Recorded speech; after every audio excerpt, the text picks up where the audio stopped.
Yes and no, in the sense, it is not the sexuality which limits it, but it's the excessive identity with the physicality which limits it.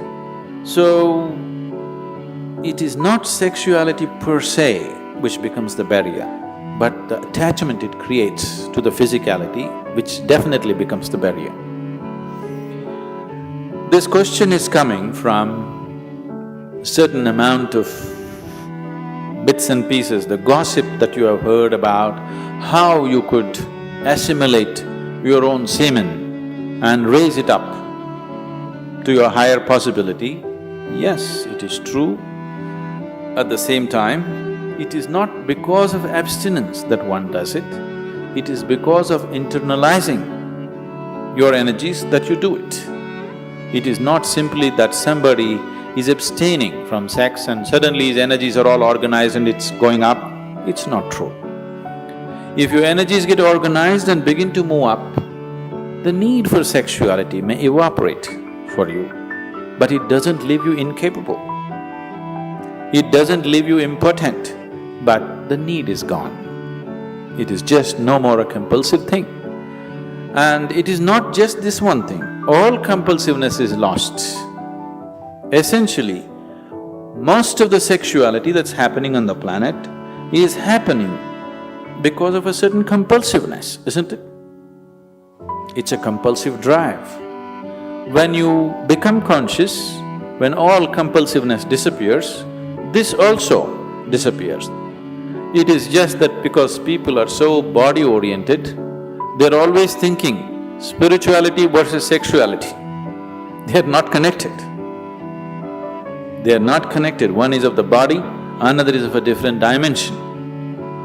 It is simply because religions of the world, moral schools and the ethical schools have been always speaking against it, it has become such a big issue in people's minds.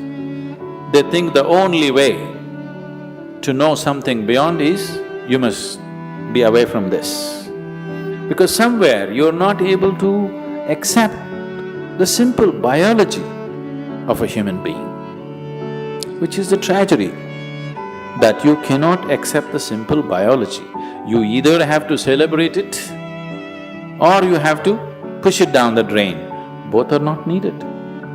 You can look at it for the limitation that it is and for the possibility that it is.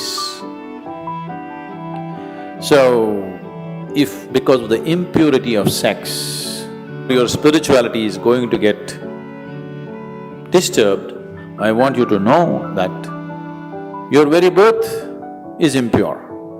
When you come from such an impure birth, where is the possibility for you? There is no possibility for you. Only if you fell from somewhere else, if the stoke dropped you, there is some possibility of you becoming spiritual. If your mother had a normal birth, you have no possibility. A 6-year-old girl came home one day from school and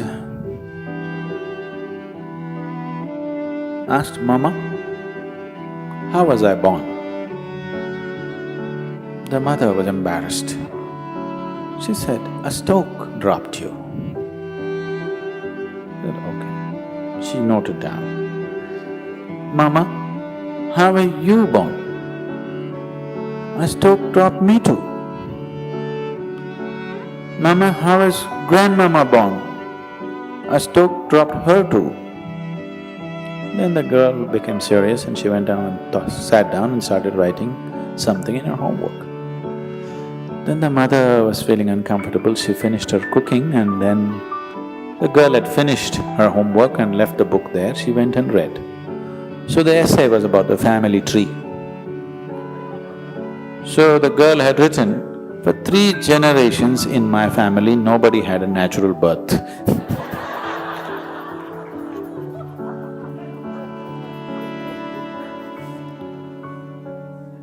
So because of absurd ideas, either we exaggerate something or we try to unnecessarily play it down.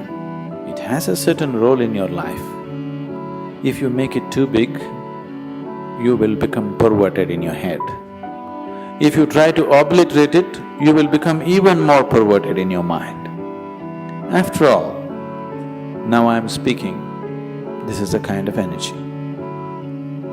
You are looking at me, this is a kind of energy.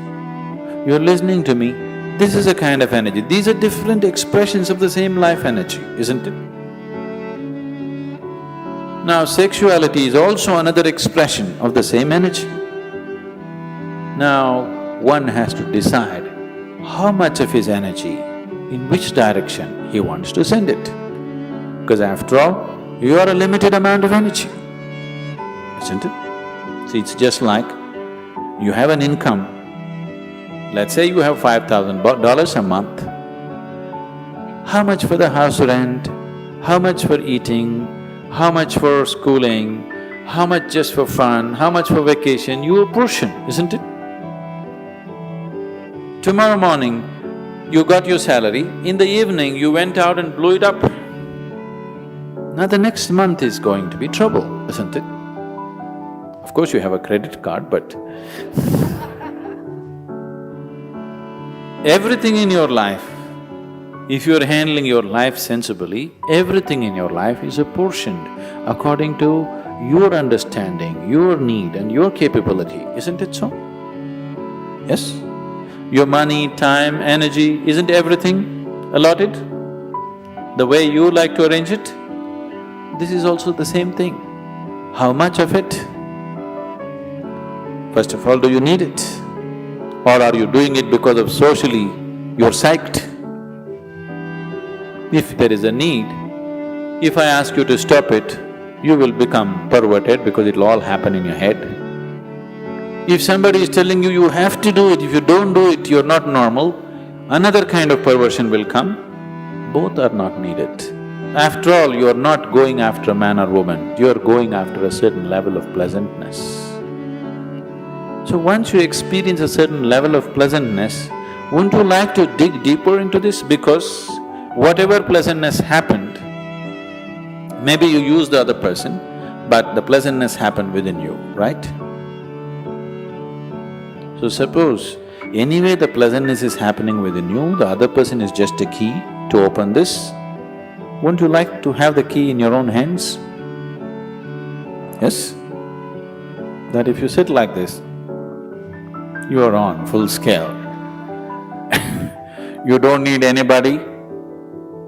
No, see, anything in your life, either for pleasure, money, love, this, that, it doesn't matter what, for whatever, the moment you become dependent on another person, nobody on this planet is truly reliable, isn't it? I keep hearing these complaints all over. Some people, generally women, keep complaining their husbands are excessively physical. Some woman constantly complaining, he doesn't lay a finger upon me. Whatever happens, it's a problem, because it'll never happen exactly the way you want it. As long as another person is involved, nothing will ever happen 100% the way you want it, isn't it so? Yes or no? It never will. It doesn't matter if you get married to your god, it still won't happen. As long as your way of being, your sense of pleasure and joy is dependent on another person, you'll always have a complaint. Doesn't matter how wonderful the other person is. So, in this context, people might have talked about celibacy because they said, take some time off. Don't… because to extract pleasure out of somebody, you have to play any number of tricks. It doesn't happen simply. This is called as courting.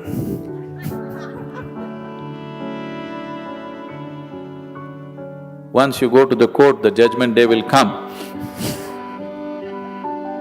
It takes enormous amount of time, effort, energy and all kinds of other things, frustrations, jealousies, problems, everything attached to it. So somebody said, take time off from those things and see if this could be internally generated, and then being with people will become more out of your love than out of your need, which is definitely a better way to be with people, isn't it? It is definitely a better way of honoring another human being, isn't it so? Give this a little more attention. Instead of paying attention to that one and that one and that one, give this one a little more attention. It will produce much more pleasure than any other one can produce for you.